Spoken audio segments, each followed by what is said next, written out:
Yo, yo, yo, what's up, everybody? It's your boy Isaac, And this is your boy Bryce. and we are brothers on tennis. And folks, we are well into the tournament for Madrid. There is so much to talk about, so many storylines, and of course, the biggest, Bryce, is our goat, Rafael Nadal. Man, how have you been taking in this tournament and what you've seen from the champ? Well, you know what? I'm not feeling too bad for him. I mean, this is probably, what would I say? The most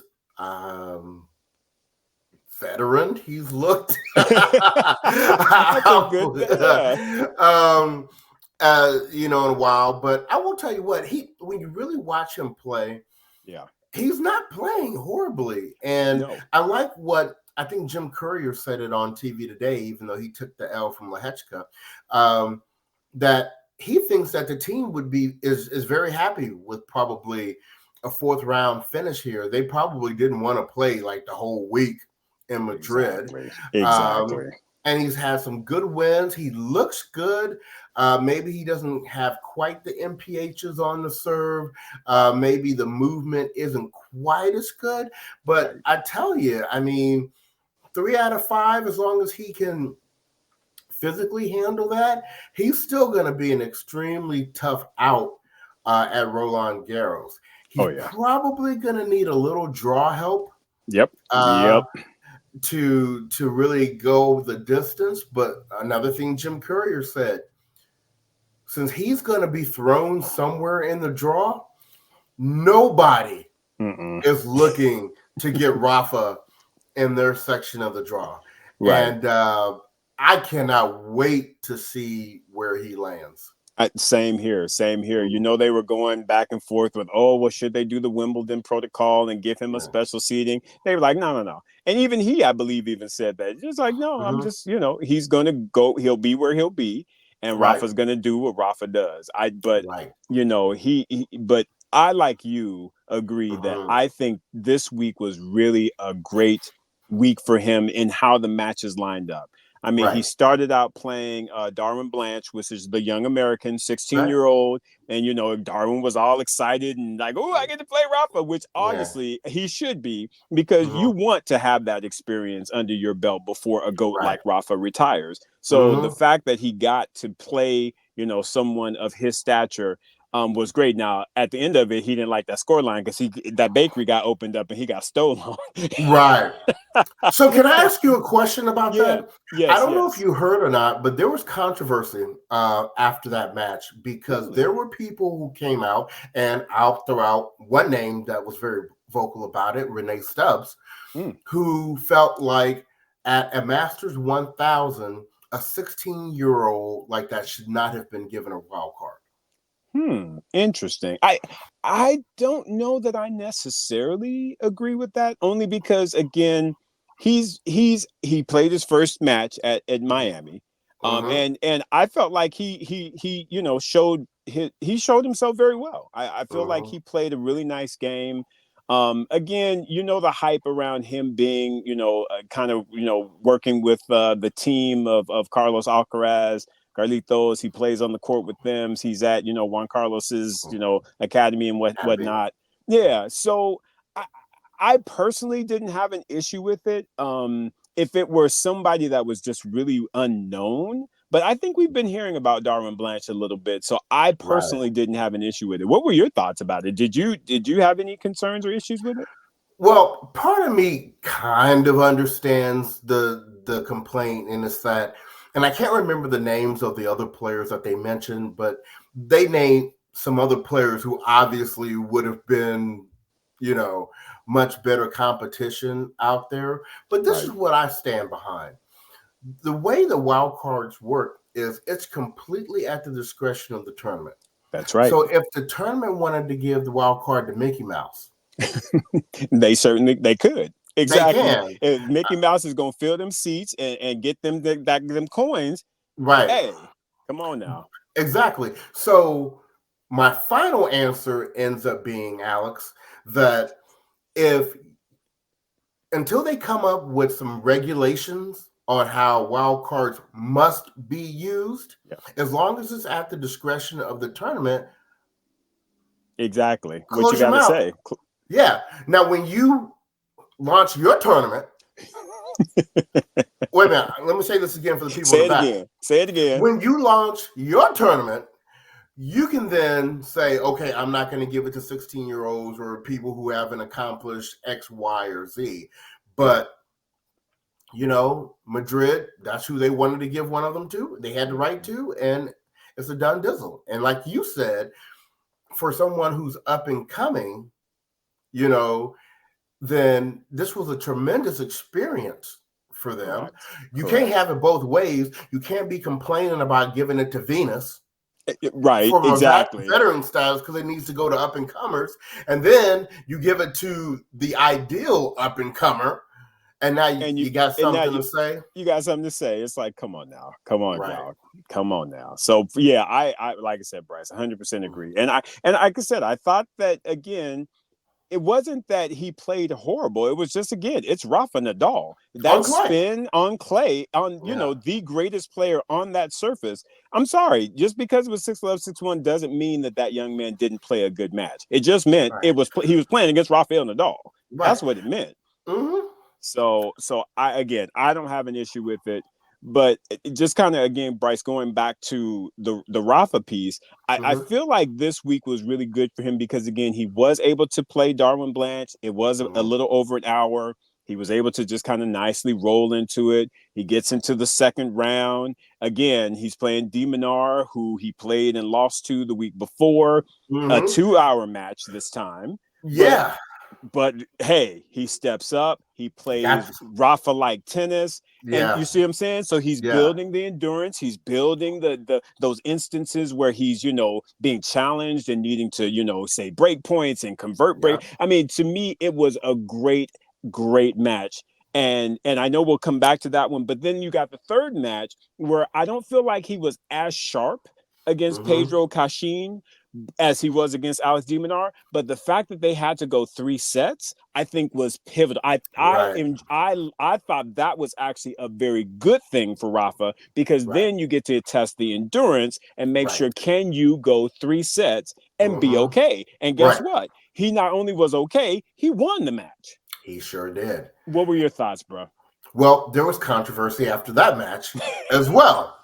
So, but before I get to that, I'm just going to say, with Alex de Minaur, that was, even my mom was kind of like, oh, Rafa going to take the L to Alex.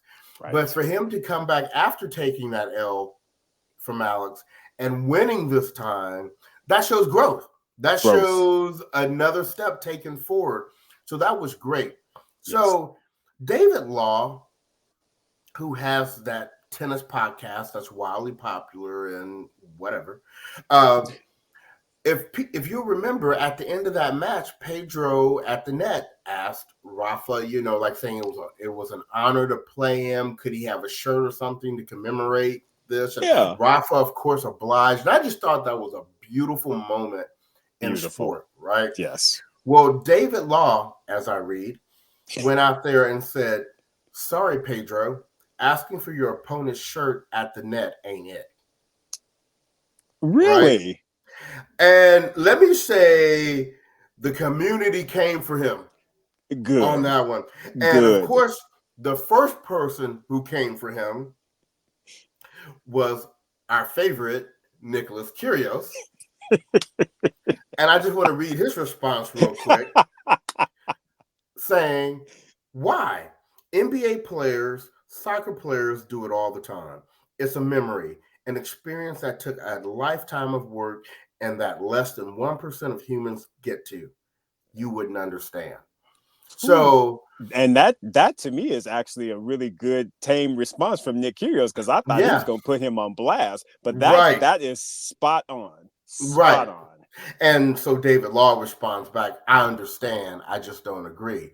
And my thing is, that's dumb. I mean, I haven't really listened to your podcast, but I'm definitely going to listen now because that is dumb. I mean, Rafa Nadal is going to go down as one of the greatest men players of all All time. time. He's going to go down probably as the greatest clay court player of all time. This guy, Rafa Nadal, was his idol, you Yep. know. So it wasn't like he asked for the shirt in the middle of the match. Right. It wasn't like he Exactly. didn't put up a heck of a fight. He took the second set and made it go to 3. Sets. Right. And so at the net, to be able to tell your idol how much you admire them and would they mind if you get something from them to commemorate the experience? Why are we always trying to hate on stuff? I don't understand it at all. Like I said, I had not heard of that at all, and I don't agree with it at all. I thought it was a great display of sportsmanship. Yep. To me, that's more of what we need. You know what I'm Mm-hmm. saying? That Yep. camaraderie, that respect. Mm-hmm. I thought it was great. I thought it was incredible. So yeah, anybody that has issue with that, y'all don't need to listen to Brothers on Tennis. Sorry, you don't. Exactly. You Mm-hmm. don't, because no, that to me is great sportsmanship, and Right. it was so cool when Rafa he just went over and I Mm-hmm. thought it was awesome, Right, awesome. right, right. No, so, and then like you stated today, he had to go up against Lehechka, Yeah, and that was going to be a tough match. Not only because Lehechka hits the bejesus out the ball, yeah, yeah. but that was a long match for Rafa. And did Rafa really need or want to play all week in Madrid on a surface and in a condition that isn't going to match What's Roland that, Garros? Roland Garros? And that's Mm-hmm. the exact, and said it so well, Bryce, because that's exactly right. It's like he Mm-hmm. got match play in. He was Mm-hmm. able to get, in my opinion, check different boxes of Right. things that he needed to check in order to Mm-hmm. say, I feel good. I can, I'm feeling good about where I'm at with my tennis. And Right. and again, he doesn't, and it gave him the opportunity to play in Madrid, to say Mm-hmm. goodbye to the fans, because again, Right. that's his, it's in his country. So I Mm-hmm. mean, to me, it just checked every single box. He did not It need to sure win did. against Lehecka today. So No. to me, I am happy with what we saw from Nadal, and Uh-huh. I can't wait to see what's next. Right. Like I said, I personally, again, these next few weeks are going to tell the tale, of course, but I, I'm just wanting Rafa to be healthy. I think that's Right. just the biggest thing. I want him to be Mm-hmm. healthy and get out there and just play Rafa tennis. That. If I get that, to me, wins and losses for me, Right. it just doesn't matter. I just want the guy to Mm-hmm. be healthy, go out Right. on his terms. The fact that Mm-hmm. he's playing Laver Cup, Yeah. We didn't talk about that. I We did love not it. talk about that. And Right? you know what's beautiful about that? He won't be dependent upon for singles. Correct. So remember how you stack your players. He can Mm-hmm. play a lower end singles position, Rafa Nadal, right? But if you think about the other doubles players or singles players that you're past, they don't really have strong doubles players. So Nadal Right. is actually going to be more valuable in the double.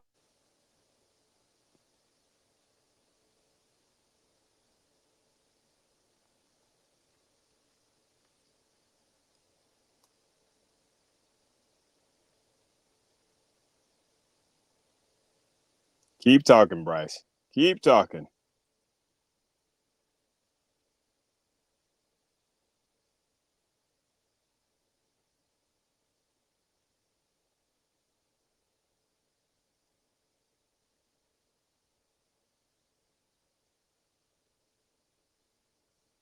All right. Well, it looks like we may have a little bit of an issue. My brother Bryce is frozen.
Hey,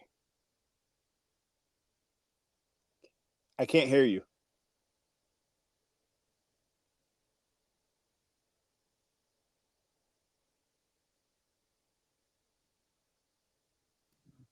All right, can you hear me now? Yes, I can. And Okay. what's interesting, Bryce, is it looks like it's still recording. It is still recording. So that's what happens in this age of technology. That will be an amazing place for us to drop an ad on this episode. There you So, go. so shout out to all of y'all that hung with us. We back. We are back. And we were continuing our discussion with Rafa, man, and the Mm-hmm. fact that he is in Laver Cup. And, your thoughts on that, Bryce, the fact that he is potentially going to end his career at Laver. Do you think we will get a Roger Federer sighting? Oh, are you kidding me? Roger will absolutely be there. Oh, No yeah. tears and all. Um, he will. Yes. I mean, shoot, I would.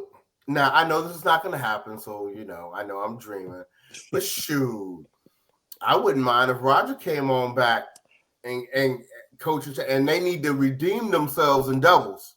Quietly, I would love for Roger to suit up one last time and play doubles, and then them actually get that W, and then both of Yep, them can ride off into the sunset with tears and all the right. hand holding and everything. Yep. So I mean, I know we're not looking to see Roger on the singles court, but why couldn't Roger come back and play doubles? I don't see why he couldn't. I mean, and it ain't like Roger's in, Roger keep himself in good shape. So there is no reason why Roger Federer and Rafael Nadal could not play doubles at Labor Cup. And Throwing it and out let me there. and let me just throw something else out there. They can do what they did the last time. Let them play doubles on day one, and Yep. then let the alternates come in starting the next day. That's right. That's exactly right. Because in truth, Rafa doesn't have to play Labor Cup. I mean, honestly, this is just a farewell for him. Simply, and that's exactly what Federer did. Federer did the exact same thing. That was just his Right. way of saying farewell. So why not replicate that for the two guys who are the goats? You Right. know what I'm saying? Because you did hear that Nadal agreed to play with Alcaraz at the Olympics. Why did that make my heart smile? because I I was was like, gonna yes, because I was gonna yes, say if he didn't play with Roger, then he could play with Alcaraz again right, there. right. But I do believe it's gonna be like the Roger situation. Like he'll be there for like day one, Yep, you know, exactly. and Yep, then he's not gonna play. I mean, Europe has got they enough stacked. folks. Yeah. I mean, starting off with Alcaraz, Medvedev, and And Zverev center. Oh, it's Zverev. I'm sorry. is Zverev, right? That's right, not center. That's right. Right. But then you saw then the top Team World came with their first three, Tommy Paul, Uh Taylor huh. Fritz, and who was the other one? Was it FAA or Demure or something? Uh, I can't. Might have been Demonor. Yeah, I can't remember who the third one was, but yeah, yeah. I'm gonna look that up real Because there was quick. a picture. Yeah, it was a picture Yeah, of it the was a three of them. picture. It Um, was okay. Yep, it's Demure. Demonor. Yeah, yeah, yeah. Yeah. There you go. Mm-hmm. So I mean, I I think. Oh yeah, yeah. Yeah. It's gonna be So good in the it fall. it's gonna be good. It's gonna be good in the Mm, fall, and it's all like I said, it's all about Rafa. So right, right. like I said, I'm hoping Federer's there. I would love for him to strap him on one last time for them to play some Hmm. doubles. But like you said, Bryce, as far as Carlos and Nadal playing doubles at the Olympics, Yeah, I cannot think of any team right. that is going to be able to deal with them. I feel like that's going to be another Stan Roger instance Yeah, where I think that that's going to be their gold medal. I truly, because again, it's clay. Rafa's the king of clay. right. Everybody has always underestimated his hand skills. Oh yeah. The Rafael Nadal can play some Yes, doubles, again. and then you've got Carlitos with all that power and his touch and feel. I like I said, Athleticism. athleticism. It just made my heart happy when I saw that. I was like, Hmm. oh, yeah, it's going to take a mighty mighty effort for anybody to beat that team. It'll take a So doubles team to beat them. that's what I was gonna say. That would be my one fear. It Yep. like you know, like you're saying, a Skupski and um, Like a Salisbury or somebody Salisbury. like that. I Exactly. mean, Two double specialists right, who know how to play doubles. right, That would be the only thing. But but even then, we're talking clay, bruh. The two right, best the greatest player on clay. And then right. you got the up and coming, coming behind him. Mm-hmm. Yeah, man. That team is going to be formidable. Loving it. Yes, yes, yes. So looking forward to that. So anyway, we went off Yeah. on our whole Nadal kind of. Right. This is the Nadal episode because we ain't talking about nobody but Bryce. As far as the Madrid tournament goes, anything stand out to you as far as matches that you saw, players that you've seen, anything that kind of like made you throw your head back a little bit, like what? There seemed to be, and I'm pulling up the draws again here, but there Yeah. seemed to be a number of upsets Yes. Yeah, that there we was. saw at this tournament. And just as I'm scanning, down, Dimitrov Oh going yeah. out Yep. to the Minsick Yep. guy. Mm-hmm. I was a little surprised to see. Well, you know what? To be honest with you, Mm-hmm. I was surprised to see Medvedev take out Arnaldi. Well, I knew that I thought he was going to get the win, but I thought it was going to be a little more, I guess, maybe challenging. Okay. But Medvedev, Medvedev though. Medvedev is like I love that guy just simply Mm-hmm. because he is so dag blasted smart. He knows how Mm-hmm. to adjust and think through, even on his what we would consider to be his worst surface. He just Right. figures out a way to get it done. And the fact that he is sitting up here in the quarterfinals is a testament to it because again, Mm-hmm. he's had to play people that he's really had to adjust to. He had to take on Korda, who again, Korda Mm-hmm. always plays him tough, and Right. that was a good one up, and in 6-3 in the third. Mm-hmm. And then he got to take on our boy Rick's dude, Sasha Bublik, Yeah. and he got through him in straight sets, and quietly.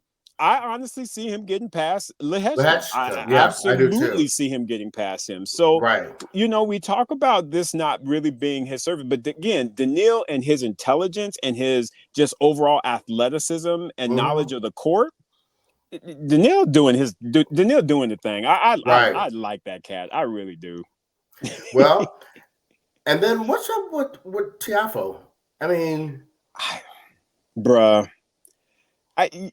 We got mad love for Tiafo, but I think this whole coaching thing is yet another item that is just kind of weighing on him and not allowing him to be his best. I right. don't think 2024 is going to be a good year at all. I mean, it hasn't been, Mm-hmm. and I don't think that it will be Right. for Tiafo going forward. I think he's going to need to really do a major reset.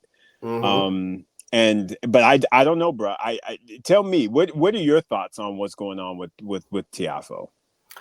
I'm not sure. So we know a couple of things. We've continued to say something broke when Ben Shelton got up on him at the U.S. Open last year.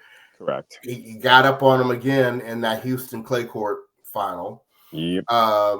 He let that coach go, and Zena is now his interim coach till he finds a coach. So I think he's just in a period of reconstruction, reevaluation. Yep. He's got to find his footing again.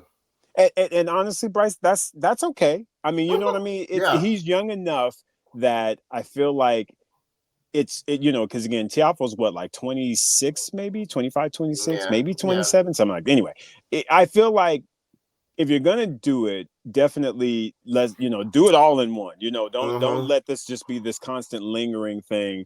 Find what you need to find the voice you need to find that's going to allow you to get back to playing the level of tennis that we know that you have in Right. you and can produce. So but it's going to take some time. Like I said, like you said, I think it was the fact that again Ben Shelton unfortunately broke him, And then he let go of Wayne Ferreira, which in my opinion was just not the right move, because to me, Right. Wayne was the one that was bringing that level of not only calm, but discipline. Right. And I think that that is what our boy needs. He's a spirit. He is just a guy that has a lot of energy, a lot of all of that. And it has to be corralled. And he's going to have somebody in his box that he will listen to that's going to allow him to corral it. And we'll see what Zina can bring to the party, because I know that he respects Zina. Everybody respects Zina Garrison because she is the GOAT. But we will see what that tandem brings about. And hopefully he can get a reset in, because we want the best for Big Foe. We do. Tsitsipas's loss was a bit of a surprise. It may be a little bit of he was tired. I mean, he's gone the distance in the last couple of tournaments, so I'm not going to put a whole lot on that one. 100% agree. 100% agree. I was a little disappointed that Arthur Fils didn't get through Altemeyer. Yep.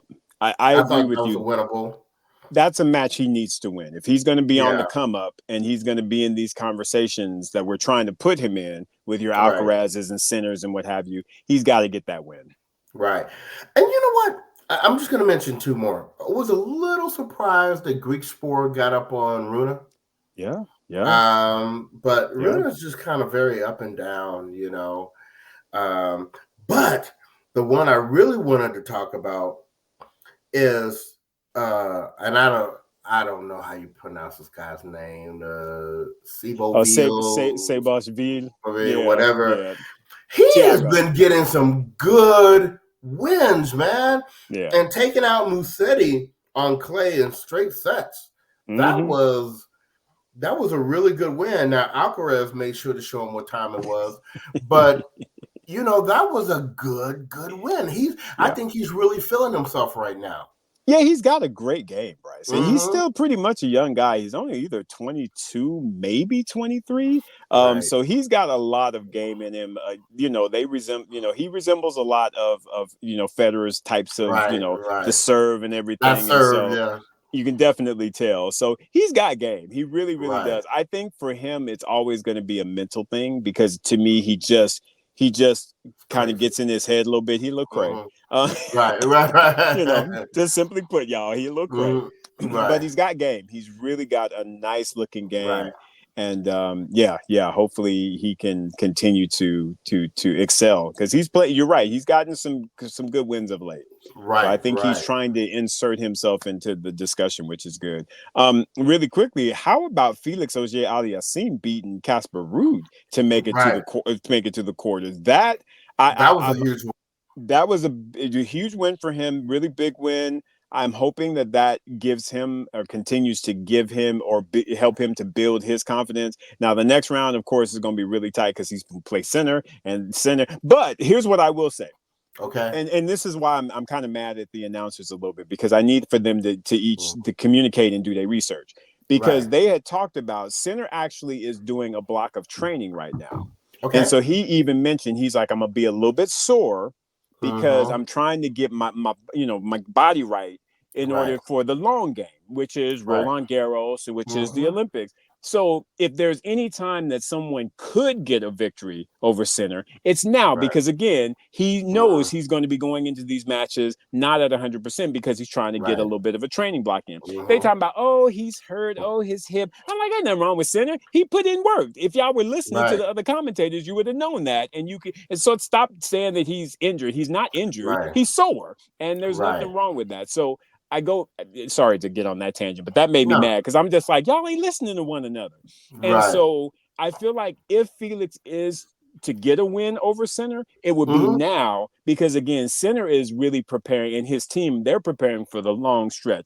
That's why he's like, if I don't win here, that's cool, because I know that I'm getting my body right for when I get to Roland Garros, and I can do them 5 setters. Bryce, I'm telling you what, Sinner, I am very, very impressed with. He has got he and his team got their thinking caps on. They just like, listen, we're not gonna worry about all of these, the wins and he's on the streak. No, we trying to get right for these Grand Slams. Right. Because Bryce, at the end of the day, what people gonna remember you for. Yeah, the majors. the majors. Mm-hmm. So anyway, I'm sorry that I went on that tangent, but I love Sinner, but I Right. am actually hoping that Felix Auger can get up on him because he Mm. needs a win. He needs to continue building his confidence. Center can be as sore as he want to be. He is not about to lose to FAA. I'm just gonna put that out there right now. He gonna rub some ointment on his little hip. Loosen that thing up, and then he gonna go put them things on FAA and send his ass home. So next. I love it. Well, there you go. Thank as Ariana Grande says, thank you Yeah, next. thank you next, Thank you right? next. Oh my goodness. But yeah, Bryce, So we've talking about the men. We have not even touched on our ladies though. Talk to me about Coco Golf, bro. you know what? So I'm going to continue with what we've always said about Coco Golf. She's Mm-hmm. young. What she's done Yes. already, I feel almost has even surpassed the crazy expectations that were out there for her. And what player has not had their periods of ups and downs and retooling the game and everything? And it just still annoys me when I hear people talk about her and Alcaraz and they say, oh, what's wrong with them? They can't. I mean, your favorite player in history of tennis went through these things. Absolutely. Martina went through Absolutely. it. Chris Evert went through it. Federer went through it. Djokovic started in it. I mean, Exactly. they are fine. They are fine. It's, for their career, it's a long game, and you won't even remember this 5 or 6 month stretch, That's right. But that being said, Mm. um, you know, she continues to show us that there are areas in her game that she can improve. Yes. And Yes. my assumption is Brad Gilbert, being the quality of coach that he is, if you and I know it, he know it, and He he's know got it. a plan. Exactly. So Exactly. the plan, I'm sure, is not that they trying to put everything on the table to win Madrid. Right. It's like you said about Center. Yep. So I'm just gonna have faith that they know what they're doing, and we'll see a healthy and a competent Coco Golf for Roland Garros and the Olympics. I love that. Right on. Spot on. Love Mm-hmm. that analysis. Love those words. That's what's Yeah. up. So she took the L here. I know, to So, Maddie Keys. but let's talk about that, because you have stayed true and true to Madison Keys over the years. So you've got to feel good about her being in, what is this, the quarters or the semis? The quarters, Quarters. Yes. Yes. So, where she's now gonna face. well, actually, no, it No, the is the semis. semis. It's Yeah, the she's going to semis. face Yeah, Swiatek. Yeah, she's going to, yeah. which is that's going to be an interesting battle. So And talk they, that yeah, through. well, so they had her on the desk. Mm-hmm. Prakash did, and he was talking Mm-hmm. with her. And apparently she changed up her strings, and she went to a Mm-hmm. different pattern. I think she was at 18, 20, and now she's at 16, 19 or something, which allows for more spin. Andy Mm-hmm. Roddick and those guys were talking about it on TC Live, but. I really think that that's something that Madison needs. She needs to have a little bit more spin. She needs Oh that yeah. wider pattern because she hits Mm-hmm. so hard. Mm-hmm. And but having a more open pattern allows for more spin. The ball will come down more, and I think Right. we're actually seeing that in her results, is that she's able to bring the ball in a bit more. Mm-hmm. So she's playing some good tennis. But with Right. all of that being said, she's going against Iga Swiatek. Right. Right. Here's what I will say though. That is the one thing though that you Mm-hmm. need to be, in my Mm-hmm. opinion, in order to beat Iga Swiatek, is you have to Right. be a big hitter of the ball. We've seen that with Rybakina last week at the Mm-hmm. at the Stuttgart tournament where she won her Porsche. We Right. saw, and again, Sabalenka has had Mm-hmm. relative success against Iga because of the power. So Right. if Madison is playing good, clean tennis, I would at Mm-hmm. least give her a shot. That's all I'm gonna say. I definitely would not put any types of coin, not my good coins, on this. Right. But if I had a couple of a couple on the side where I can be like, okay, I'll drop a little coin here, I would do Yeah. that. But I fully expect for Iga Swiatek to get through Right. that matchup, though. Yeah.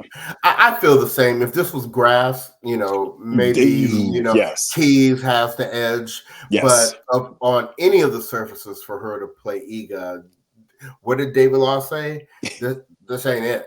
This ain't it. But this ain't it. This ain't the one. So, There you go.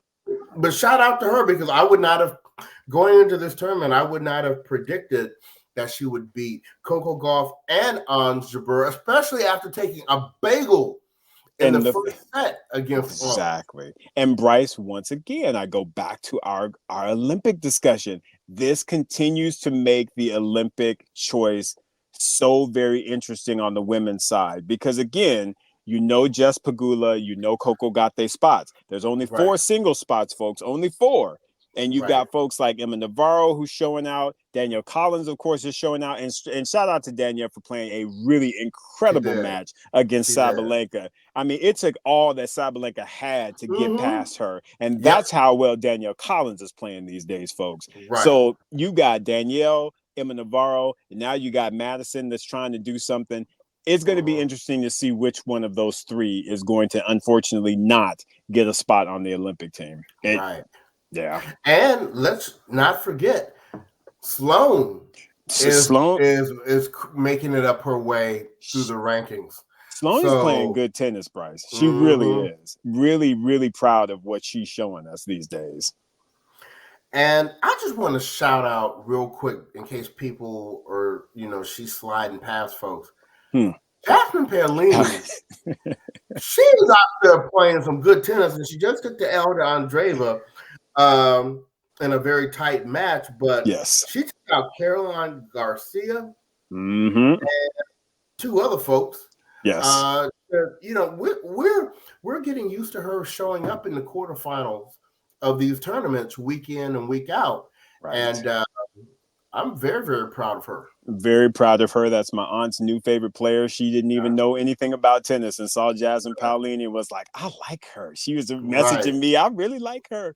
And diminutive, but she has power, and she is just a really great, solid Italian tennis player. So love Jasmine Paolini. Right. So, if you think about it, coming down to it, you have Sabalenka, Andreeva, Rybakina, and Putintseva has been showing out, right? Yep. How about that? 2 of them are going to make it to the semis. You'd like to think it's going to be Rybakina and Sabalenka. I think so, yeah. And we see that Big Babe tennis show up in that semifinal. Yes. Well, really, by Big Babe tennis, you'd have Keys, who was that? Would be there, and then Swiatek, maybe it's not Big Babe tennis, but she's the one to beat. She's the one to beat, though. She is the numero uno. That's for sure. So that's going to be good. I'm looking forward to what the women's tournament is going to come down to. Same here, brother. Same here. We got a good Madrid tournament going on. So good stuff. So, before we kind of wrap this up, what was going on in the men's doubles draw this week? I know. Just L's all over the place, right? I mean, I don't know, bro. I don't know. And we got some switch ups. Like we were talking before we started recording, the fact that Joe Salisbury is playing with Neil Skupski and Rajiv Ram done pulled up Mello. Like, what y'all doing? Right. But also, like you said, it could be the effects of prepping for the Olympics. And even Rafa said he hoped that he and Alcaraz would be able to play together at a tournament before, the Olympics. So Yep. Hopefully it'll happen. Right. So, hey, look, so everyone should really have a good, some good tennis to watch through this weekend. We'll be back next week to talk about how it all wrapped up. And then you really have the big lead up to Roland Garros, the Italian Open. That's right. Should be fun, folks. So tune in. Yes, absolutely. So we're going to go ahead and run, hit IG Live real quick. But thanks for tuning in as always. And on behalf of the podcast, this has been your boy Bryce. And this is your boy Isaac. And we are Brothers on Tennis. Everyone be well.